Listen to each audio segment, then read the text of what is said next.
রাত বাজে 12টা। দাশগুপ্ত বাড়ি এখনো ফাঁকা, একটা মানুষও আসেনি। নিশি এবং রায়ান প্রবেশ করে বাড়িতে। রায়ানের কোলে রুহি।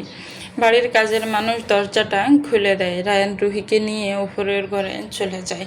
নিশিও যায় পিছু পিছু। রায়ান রুহিকে খাটে শুইয়ে নিজে ওয়াশরুমে যায়। নিশি ধীরে সুস্থে রুমে আসে।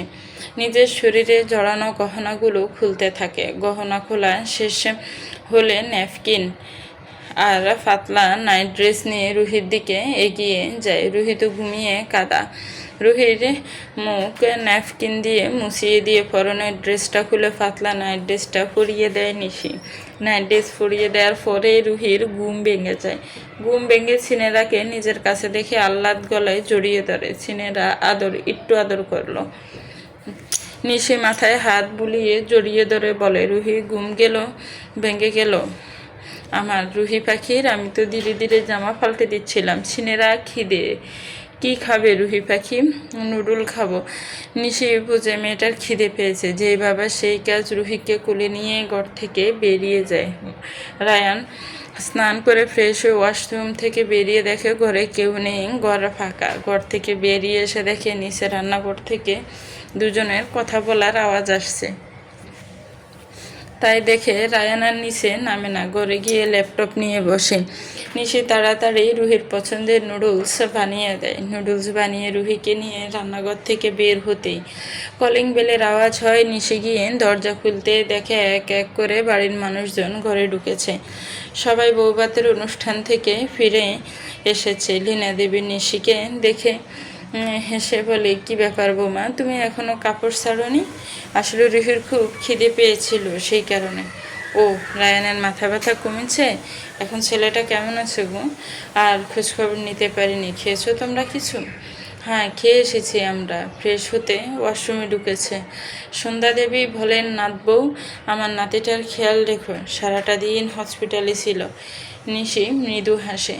সকলে টায়ার্ড, তাই কেউ আর বেশি কথা বাড়ায় না। সবাই যে যার রুমে চলে যায়।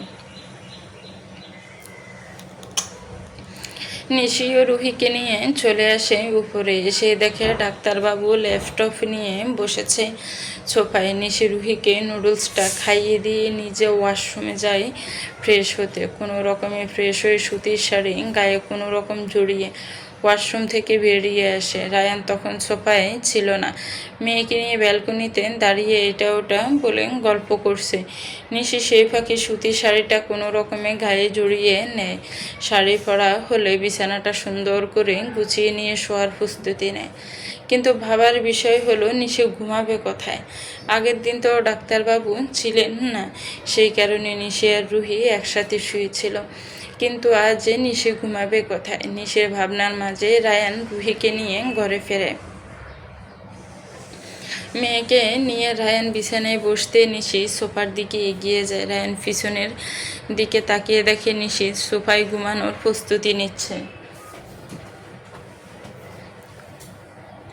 রায়ান ব্রু কুচকে তাকিয়ে বলে, আপনি কি সোফায় ঘুমানোর প্রস্তুতি নিতে যাচ্ছেন? নিশির পা থেমে যায়। রায়ানের এদিকে তাকিয়ে বলে, হ্যাঁ, আসলে আমি ঘুমাবো কোথায় তাই ভাবলাম সোফায়। কেন হঠাৎ সোফায় ঘুমানোর কারণ? না, আসলে রুহি, তোমার ছেলেরাকে বলো আমরা আগে বিছানায় এসে শুতে। রুহি কিছু বলবে তার আগে নিশি বলে, কিন্তু এক বিছানায় কীভাবে? আপনি বোধহয় ভুলে গেছেন আমাদের বিয়ে হয়েছে। আপনি কি কোনো সিন অ্যাপ্লাই করতে চাইছেন?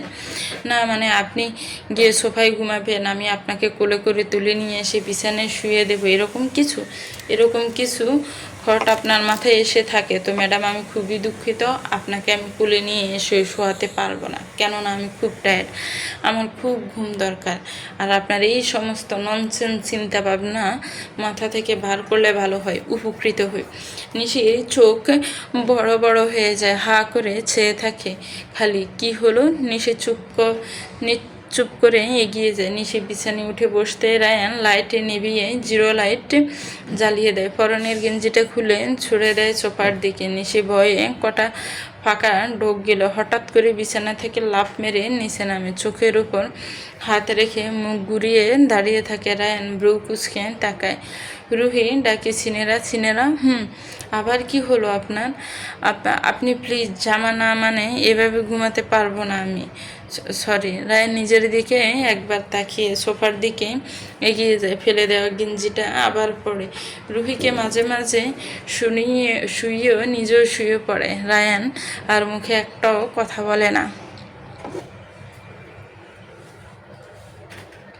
নিশিও আর কোনো কথা বলে না। রুহি পাশে শুয়ে পড়ে। নিশির আসলেই একটু কেমন কেমন লাগছে। হঠাৎ করে বিয়ে, তারপর এত কিছু, সবটা এত তাড়াতাড়ি হয়েছে যে নিশিরও মন মস্তিষ্ক সবটা এখনও ওভাবে মেনে নেয়নি। তাই আর কি একটু সমস্যা তো হবে।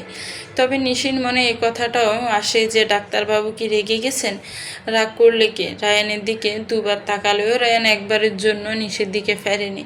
রুহিও নিশিকে জড়িয়ে ধরে। নিশি রুহির মাথায় হাত বুলিয়ে দিতে দিতে নিজেও ঘুমের দেশে পাড়ি দেয়। রুহি ও সিনেরার আদর খেতে খেতে ঘুমের দেশে পাড়ি দেয়। কিন্তু ঘুম নেই রায়ানের চোখে। এত ঘুম, অত ঘুম পেলেও এখন আর এক ফোঁটাও চোখে ঘুম নেই। রায়ান ওপাশের নীরবতা দেখে বুঝে দুজনেই ঘুমে বিভোর। তাই উঠে বসে, নিজের শরীরের গেঞ্জিটা খুলে ডিল দেয় নিচে। আহা, এবার একটু ফ্রি ফ্রি লাগছে। সব সময় তো গায়ে জামা থাকে, তাই আর রাতে জামা শরীরে জড়িয়ে ঘুমাতে পারে না রায়ান। তাই এখন ফ্রি হয়। রুহি নিশিকে জড়িয়ে আছে। আসতে করে রুহিকে নিশির থেকে ছাড়িয়ে নিজে মাঝখানে শুয়ে মেয়েকে একপাশে শুয়ে নিজেও শুয়ে পড়ে, মেয়েকে জড়িয়ে। এবার শান্তি লাগছে। মেয়েও বাবার বুকে মুখ গুজে গাঢ় ঘুমে তলিয়ে যায়। এদিকে নিশিরও হুঁশ নেই। সেও ঘুমের ঘুরে নিজের এক হাত পা তুলে দেয় রায়ানের উপর। রায়ানের তড়িত ঘুম ভাঙে। মৃদু হেসে নিজের এক হাত নিশির হাতের উপর রেখে ঘুমিয়ে যায়। এদিকে বৌভাতের অনুষ্ঠান শেষ করে নতুন বউ এবং নতুন বর ফুলসজ্জার সমস্ত নিয়মকানুন সেরে ঘুমানোর প্রস্তুতি নেয়। এত রাত জাগা হলেও রিম্পা এখনও ফুলসজ্জিত বিছানায় বসে আছে। নিলয়ও খুব বেশি সময় নেয়নি ফ্রেশ হয়ে রুমে আসতে রিম্পা হেসে দেয়। নিলয়ের রিম্পার প্রেমের বিয়ে। গত 2-3 বছর ধরে প্রেমের সম্পর্ক। হুট করে নিলয়ের মন দখল করে নিয়েছিল। রিম্পা ও নিজে থেকে ধরা দিয়েছিল নিলয়কে। আজ তাদের এক হওয়ার দিন। কত স্বপ্নই না দেখেছিল এই দিন নিয়ে। নিলয় এগিয়ে এসে রিম্পার হাতে একটা বক্স দেয়। ফুলসজ্জার স্পেশাল উপহার আংটি পরিয়ে দেয় নববধূকে। রিম্পাও আনন্দে জড়িয়ে ধরে প্রেমিক স্বামীকে। নিলয়, আজকে আমি খুব খুব খুশি। নিলয় বোঝে, তবুও জিজ্ঞেস করে, কারণ কি এত খুশির? আমার দাদাভাইয়ের জীবনে নিশি বউ মনি আসায় আমি খুব খুশি। যেই করেই হোক, আমার দাদা যে আমার বিয়ে করেছে, এটা আমার কাছে খুব আনন্দের। নিলয় হেসে বউয়ের কপালে চুম্বন দেয়। আসলে এই বিষয়ে আমি নিজেও খুব খুশি। আমার বোনটাও যে আবার নতুন করে শুরু করেছে সবটা, এটা ভেবে আমি নিজেও খুব খুশি। অনেক কষ্ট করেছে বোন আমার। এখন যদি মেয়েটা সুখের মুখ দেখে। রিম্পা নিলয়ের চোখে চোখ রেখে বলে, তুমি দেখো, একদিন ওদের সংসারও সুখে ভরে উঠবে। সেদিন খুব দূরে নেই। নিলয় বউয়ের মুখ ফানে চেয়ে বলে, আপাতত আমাদের সুখের খোঁজ করা বাকি। রাত প্রায় শেষের দিকে। আসো একটু আদর করি। ভোরের দিকে বৃষ্টি হওয়ায় পরিবেশটা বেশ ঠান্ডার দরুন একই চাদরের তলে তিনজন গভীর নিদ্রায় বিভোর। ঘড়ির কাঁটা থেমে নেই। সে তার সময় এগিয়ে চলেছে। ফোনের অ্যালার্ম বেজে ওঠে। ঘুম ভাঙে রায়ানের। নিজের শরীরের উপর ভারী কিছু অনুভব হতে গুম গুম চোখে ছায়। চোখ খুলতে নিশির মুখটা ভেসে ওঠে। চোখের পাতায় যে ঘুমের ঘরে রায়ানকে জড়িয়ে ধরেছে। রায়ান নিশির দিকে একবার তাকিয়ে ফোনটা হাতে নেয়। হাসপাতাল থেকে বহুবার কল এসেছে দেখে। রায়ানের মোটেও ভালো লাগে না। রাগ হয় নিজের ঘুমের ওপর। হঠাৎ করে উঠে বসে শোয়া থেকে। নিশিরও ঘুম ভাঙে। লাফিয়ে ওঠে। নিজের পরিস্থিতি বুঝতে কিছুটা সময় লাগে। আপনি মাঝখানে কখন এলেন? আর এভাবে? রায়ান ফোন চেক করতে করতে বলে, রুহির ঘুমানো ভালো নয়, আর মাঝখানে বাচ্চাদের শোয়াতে নেই। ভুলবশত চাদর বা বালিশ মুখে পড়লে বাচ্চাদের মরে যাওয়ারও চান্স থাকে। নিজে একটা ডাক্তার হয়ে জেনে শুনে তো বিপদ ডেকে আনতে পারি না। কথাটা বলে রায়ান বিছানা থেকে উঠতে উঠতে বলে, আমার জরুরি তলব পড়েছে হাসপাতালে, এখনই যেতে হবে। আপনি একটু ওয়েট করুন, আমি ওয়াশরুমে যাচ্ছি। নিশি মাথা নাড়িয়ে হ্যাঁ বলে। রায়ান ছোটে ওয়াশরুমে। নিশির এত সময় পর হুঁশ ফেরে। শাড়ি এলোমেলো, কুচিগুলো খুলে গেছে। নিশি কোনো রকমে উঠে দাঁড়ায়, শাড়ির আঁচল সহ কুচি ঠিক করে। বাইরে থেকে দরজা ধাক্কানোর আওয়াজ আসে। নিশির ঘড়ির কাঁটা দেখে 9টার বেশি বাজে। নিশির মাথায় হাত। এত বেলা অবধি ঘুমানো কি করে? ভয়ে ভয়ে দরজা খুলতে লীনা দেবীকে দেখে। বৌমা, হসপিটাল থেকে ফোন আসছিল, রায়ানকে যেতে বলছে। ফোনে হয়তো পাচ্ছে না, তাই বাড়ির ফোনে ফোন করছিল। উনি তো স্নান করছেন, ফ্রেশ হয়ে বের হবেন বললেন। নিশির মুখটা কালো দেখে লীনা দেবী বললেন, কি হয়েছে? সকাল সকাল মুড অফ কেন নতুন বউয়ের? আমি না আসলে খুব করে সরি, বুঝতে পারিনি এত বেলা অবধি কীভাবে ঘুমালাম। গত রাতে অনেকটা লেট করে শোয়ার কারণে আজ উঠতে দেরি হয়ে গেছে। লীনা দেবী হেসে বললেন, আরে দূর মেয়ে, দেরি তো হতেই পারে, সেটা কোনো ব্যাপার নয়। তুমি ফ্রেশ হয়ে আসতে দেরির নিচে এসো। আচ্ছা। রায়ান তাড়াতাড়ি করে ওয়াশরুম থেকে বের হয়ে ড্রেস পরতে থাকে। নিচে কিছু সময় রায়ানকে দেখে বলে, আমি কি আপনার জন্য কফি এনে দেব? তার সময় কোথায় হবে না, আমি খাবার সময় পাবো না। অনেকবার কল করেছিল হসপিটাল থেকে, আমি বুঝতে পারিনি। নিশে জামা কাপড় ব্যাগ থেকে ভার করে জামা কাপড় নিয়ে ওয়াশরুমে ঢুকবে, তার আগে রায়ান ডাক দেয়, শুনুন, এই বাড়িটাও আপনার এবং ঘরটাও আপনার। ঘরের ভেতর যে আলমারিটা রয়েছে সেটাও আপনার।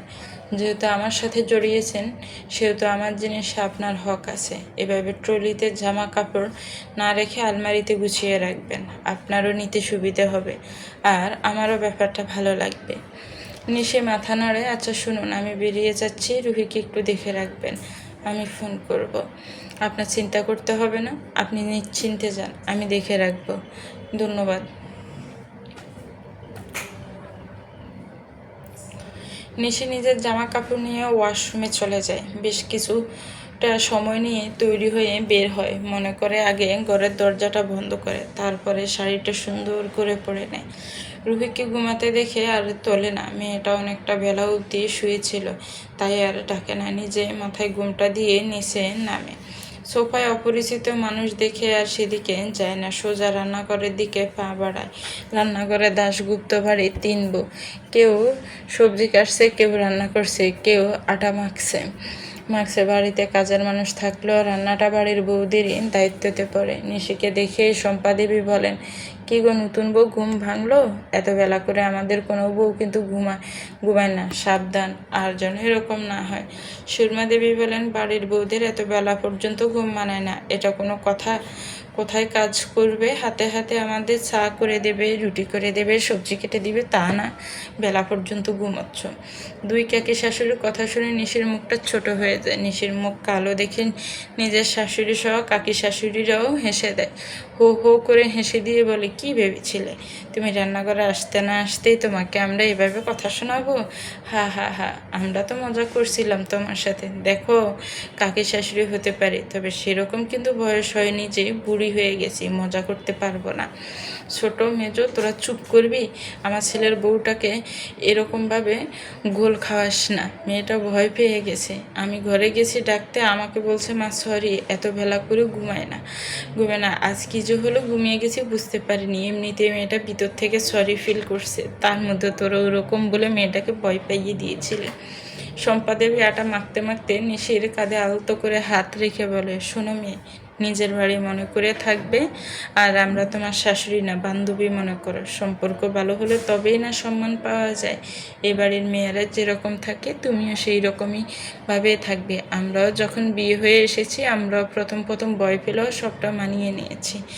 আসলে এ বাড়ির মানুষগুলোই এমন, পরপর ভাবতেই দেয় না। নিশি মনে মনে বলে, আসলে শাশুড়িও এমন হয়, ভাবা যায় কত সুন্দর হাসি খুশি মানুষগুলো। লীনা দেবী বলেন, নিশি চলো ড্রয়িং রুমে।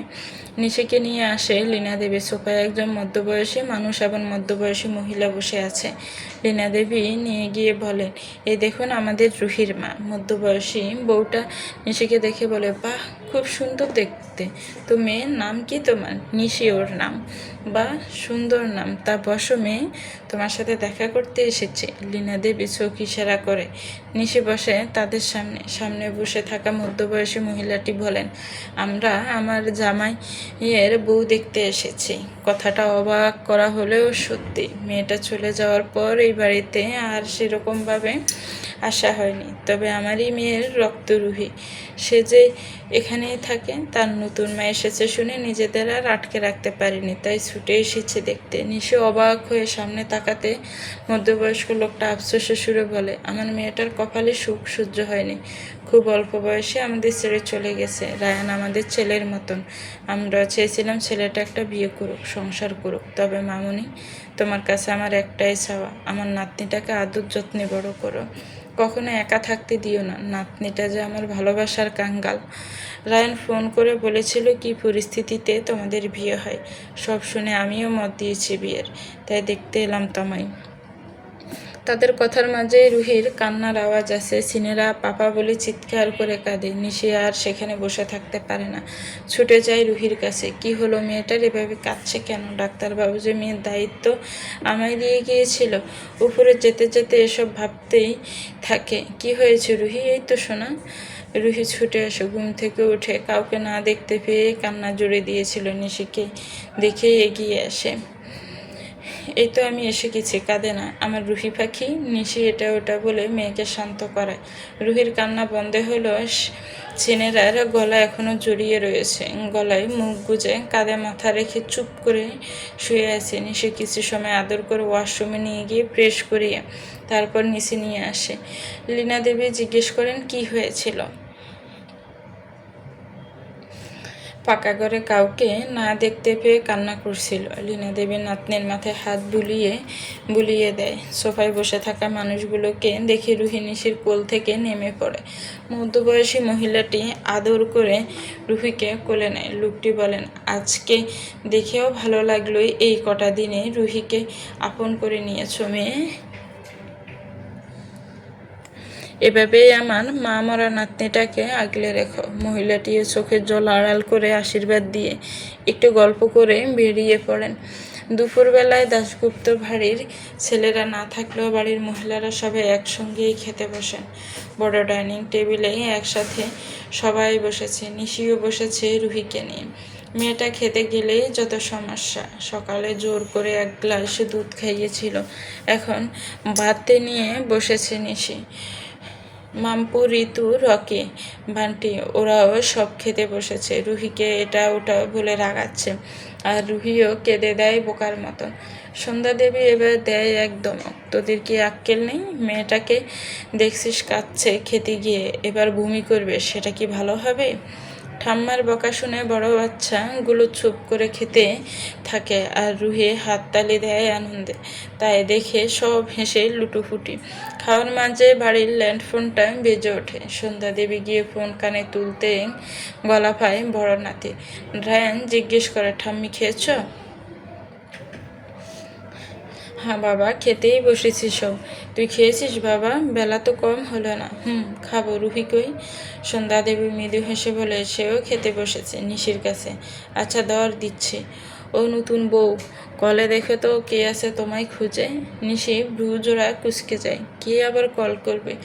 মনে মনে ভাবতে ভাবতে গিয়ে ফোনটা কানে নেয়। হ্যালো। অপর ফাঁস থেকে উত্তর আসে, খেয়েছেন মিসেস দাশগুপ্ত? নিশির বুকটা দক করে ওঠে। গলার স্বরে কী ছিল জানা নেই, তবে কিছু তো একটা ছিল। রুহি কি করছে? সে কি খুব জ্বালাচ্ছে আপনাকে? না না, তেমন কিছুই নয়। খেতে বসেছি, আপনি খেয়েছেন? না, খাবো। আচ্ছা, আপনার ফোন নাম্বারটা নেওয়া হয়নি, আমায় দিন তো, আমি সেভ করে নিই। আসলে আমার ফোন নেই সেটা। ও আচ্ছা, সমস্যা নেই, বাড়ি যাওয়ার আগে নিয়ে যাব একটা ফোন কিনে। না, তার দরকার হবে না, বাড়ির ল্যান্ডলাইন আছে তো। রায়ান হাসে, তবে নিশি বুঝতে পারে না। রায়ান বলে, রায়ান দাশগুপ্তর বউ এর কিনা ফোন থাকবে না? এটা কি করে হয় দেখুন। আচ্ছা রাখুন, যান খেয়ে নিন। মেয়েটা যদি বেশি জ্বালায় তবে অল্প করে বকা দেবেন। মেয়েটা আমার খুব আদরের, গায়ে হাত দেবেন না প্লিজ, ওটা আমার রিকোয়েস্ট। রায়ানের বলা শেষের কথাটা নিশির খুব খারাপ লাগে। নিশিকে বাচ্চাটার গায়ে কখনো হাত তুলেছে? এভাবে বলল কেন লোকটা? নিশিও বলে কল কেটে দেয়। সেনবাড়িতে নতুন বউ নিয়ে খুব এলাহি ব্যাপার। প্রমীলা দেবীর বড় বোন সহ আরও কিছু মানুষজন এখনও আছে। সবাই আজ থেকে আগামীকাল সকালে খাওয়া দাওয়া করে বেরিয়ে যাবে। বাড়ি শুধু মানুষ থাকলেও প্রমীলা দেবীর মন ভালো নেই। সবার সাথে কথা বললেও হাসলেও মন কিছুতেই ভালো করতে পারেন না। কেউ না বুঝলেও মণিমা বোঝেন সেই বিষয়টা। রান্নায় ব্যস্ত প্রমীলা দেবী মণিমার কাছে আসে, অনেকক্ষণ চেয়ে থেকে বলে, মন খারাপ? প্রমীলা দেবী হেসে দেয়, তুই কি করে বুঝলি? ও মা, বুঝবে না? তোমার মুখ দেখেই বুঝি সব। প্রমীলা দেবী মন খারাপ করে বলে, আমার ভালো লাগছে না রে মণি। মেয়েটা গতকাল না খেয়েই চলে গেল। কে ওকে কি বললো কিছুই বুঝলাম না। মণিবাবা মন খারাপ করে বলল, আমি রায়ানকে জিজ্ঞেস করতেও কেমন জানি লাগছে। ছেলেটা যে কি ভাববে। না থাক, মেয়েটার ফোনটাও নিয়ে যে কী করে কথা বলি দেখি। কাজে বাজ শেষ করে হলে রায়ানদের বাড়ির নাম্বারেই কল করব। তাহলে কল করলে আমায়ও দিও, নিশির সাথে কথা বলবো। মেয়েটাকে কতদিন পর কাছে পেলাম, আবার মেয়েটা আলাদা হয়ে গেল। বাড়িতে থাকলে মণিমা করে পাগল করে দিত। কথাটা বলে দুজনেই হাসে। সেনবাড়ির কলিং বেল বেজে ওঠে। মণিমা দরজা খুলতে সামনে দাঁড়ানো মেয়েটিকে দেখে চোখ মুখ কুঁচকে বলে, কি চাই?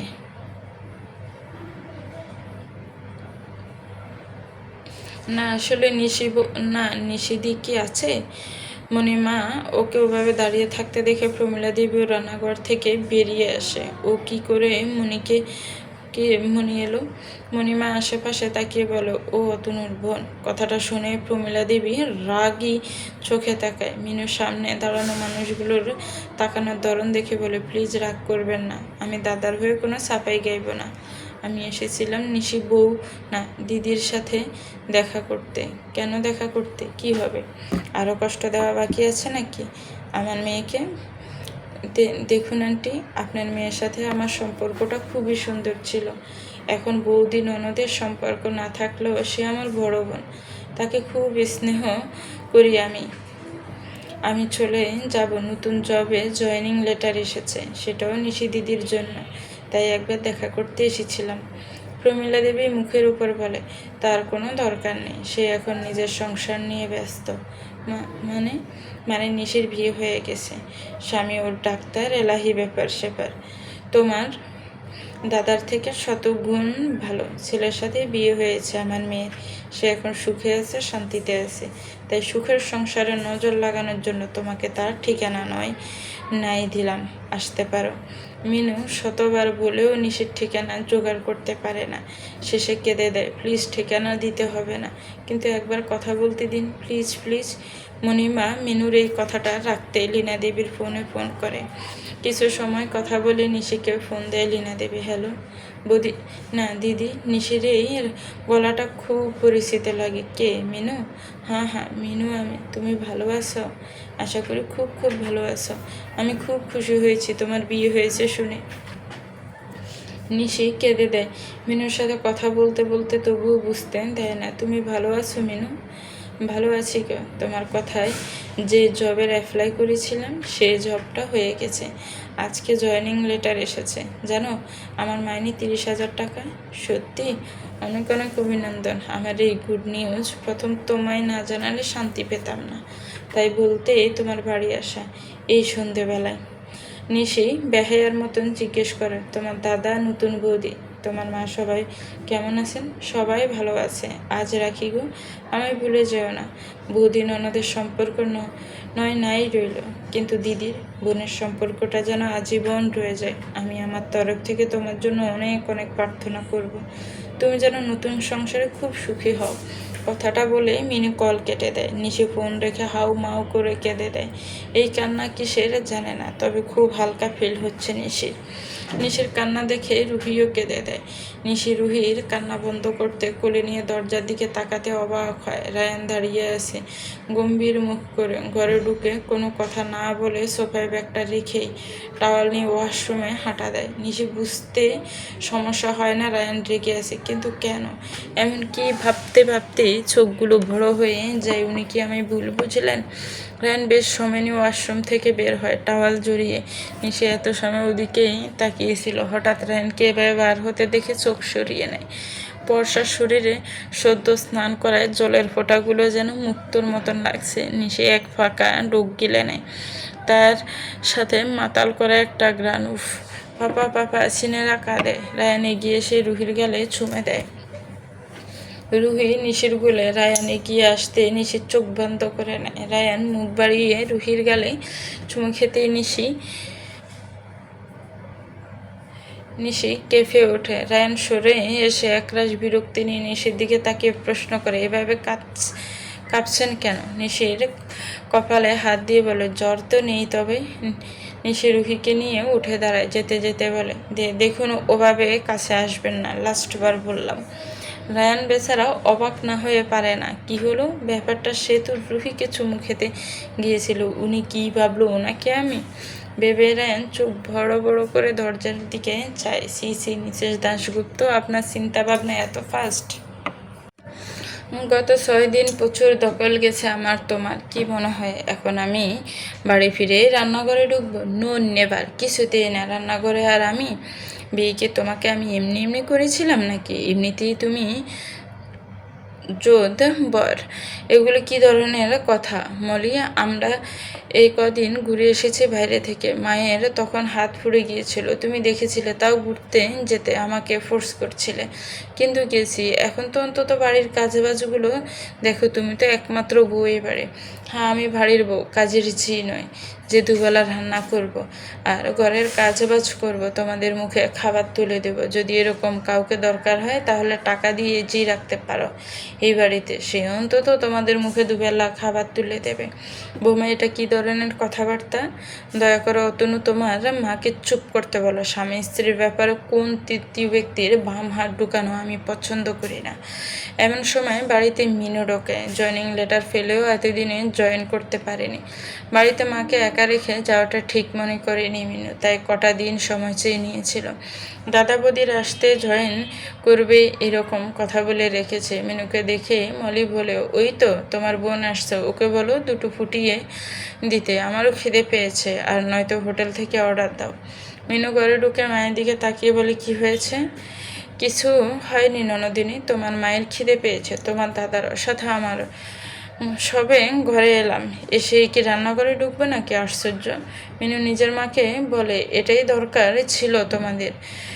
তবে তো শুরু, এরপরে আস্তে আস্তে আরও হবে। তোমার কত আদরের বউ, কত শখ করে ছেলের বিয়ে দিয়েছিলে। সে যাই হোক, আমি বাইরে থেকে রুটি আর তরকারি কিনে এনেছি মা, তোমার আর আমার হয়ে যাবে দুটো দুটো করে। তাহলে আমি কি খাবো না? মানে আমরা কি খাবো সেটা তো তোদের ব্যাপার। অর্ডার কর, তোর বউ তো বলেই দিল অর্ডার করে দিতে, করে দে।